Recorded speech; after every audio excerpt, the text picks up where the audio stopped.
La Coalición Contrapeso es una agrupación de más de 40 organizaciones de la sociedad civil que busca a distintas áreas, entre ellas las que tienen que ver con hacer frente a la obesidad.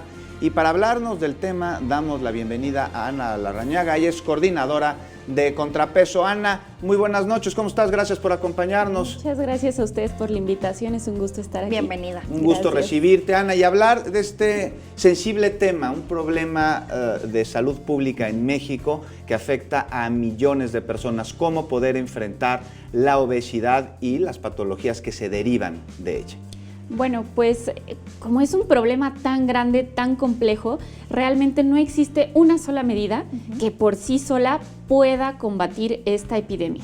Entonces, lo que recomiendan los expertos a nivel nacional e internacional es implementar un paquete de medidas integrales que ataquen diferentes aristas como el consumo de productos no saludables a través de varias propuestas de modificación del entorno, por ejemplo, restringir la publicidad de ciertos productos, particularmente aquella que se dirige a los niños. ¿Por qué? Porque son una audiencia que no tiene todavía la capacidad de tomar decisiones con base en la información, ¿no? Como un adulto que ya puede, digamos, entender, esto me puede hacer daño, esto lo puedo consumir con moderación. Un niño puede ser muy vulnerable ante la publicidad que recibe. Entonces, se recomienda que, por ejemplo, los niños sean protegidos de esta publicidad. Se recomienda también implementar impuestos especiales sobre productos que no son saludables, como se ha hecho con otros productos, como el tabaco, como el alcohol, y esto no solo se ha hecho en México, sino en todas partes del mundo.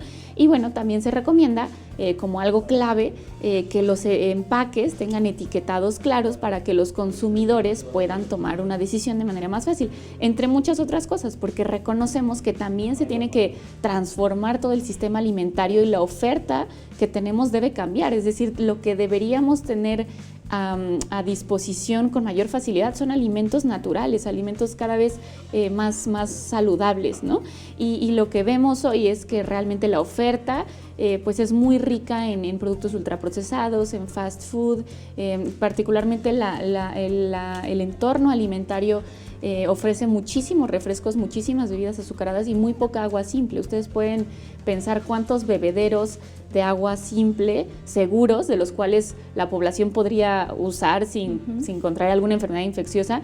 Ustedes recuerdan en los alrededores o en donde viven en los últimos 3 meses en comparación con cuántas tiendas o cuántos puestitos que venden refrescos, ¿no? Entonces eso es un gran determinante porque no todo debe recaer en el consumidor, es decir, el consumidor desde luego tenemos que hacer campañas y concientizar e informar para empoderarlo, pero esto debe ir acompañado de una modificación en el entorno para que entonces esa educación tenga un sentido, ¿no? A mí me ha pasado, por ejemplo, yo soy nutrióloga y es un claro ejemplo de cómo la educación tiene sus límites. Me ha tocado estar con sed en lugares en los que lo único que hay son bebidas azucaradas. Entonces, ¿qué haces con esa información de que las bebidas azucaradas son dañinas si toda la oferta que tienes es eso, ¿no? Entonces, definitivamente se tienen que hacer también cambios estructurales, además de las medidas educativas. ¿Qué pasa con la industria que nos ofrece estos productos y que se ponen cada vez más al alcance de todos, comenzando con los niños hasta los adultos y la vida tan cotidiana que llevamos apresurada que de pronto pues no es lo que nos haga mejor, pero es lo que tengo al alcance y es lo que voy a comer? ¿La industria también tiene cierta responsabilidad en ello? Sí, así es. De hecho, incluso esto ha sido materia de varias recomendaciones especiales de los relatores de derechos humanos de Naciones Unidas,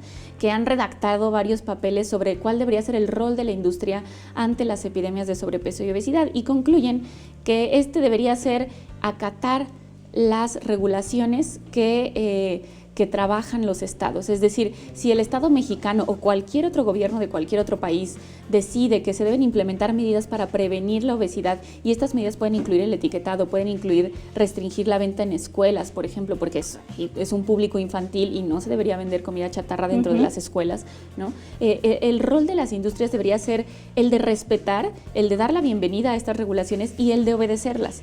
Lo que hemos visto en México es todo lo contrario. Hemos visto muchos ataques y de manera muy constante de las industrias de alimentos y bebidas que han estado cabildeando con mucha fuerza para detener, por ejemplo, la implementación del etiquetado de advertencia. Ana, pero entonces, sí, la industria está cabildeando para que no haya leyes nuevas, pero de alguna manera ¿está violando las regulaciones actuales o el problema tendría que acudir antes de la industria que está haciendo un negocio al legislativo, a los diputados, a los senadores, los locales, los federales? Bueno, definitivamente la industria actualmente no está violando la regulación vigente, pero ahí hay un poco de historia detrás de eso. ¿Por qué? Porque la regulación vigente fue también definida por las industrias de alimentos y bebidas, ¿no? Ustedes, cualquier persona puede entrar a ver la norma vigente, la norma 051, y ahí viene el listado de quienes participaron en la redacción de esa norma, y se puede ver que la mayor cantidad de participantes pues eran miembros de la industria de alimentos y bebidas, ¿no? Y antes de que eso se convirtiera en una norma, fue una medida autorregulatoria, es decir, las propias industrias propusieron el etiquetado GDA, que es el que vemos hoy en los productos. Entonces, esta no fue una propuesta que viniera del medio académico, de expertos en salud pública. Esto es una propuesta que vino de la industria y se quedó después como una regulación. Entonces, desde luego que la industria la está respetando porque es una medida que ellos mismos propusieron y les funciona muy bien porque los consumidores en México no tienen idea de qué es lo que dice ese etiquetado, y eso ya lo han demostrado, muchos estudios y la encuesta nacional de Medio Camino de 2016. Vaya. Pues Ana Larrañaga, pues el trabajo está ahorita en el legislativo, que se reforme la ley para beneficio de todos. Muchísimas gracias por habernos acompañado. Gracias.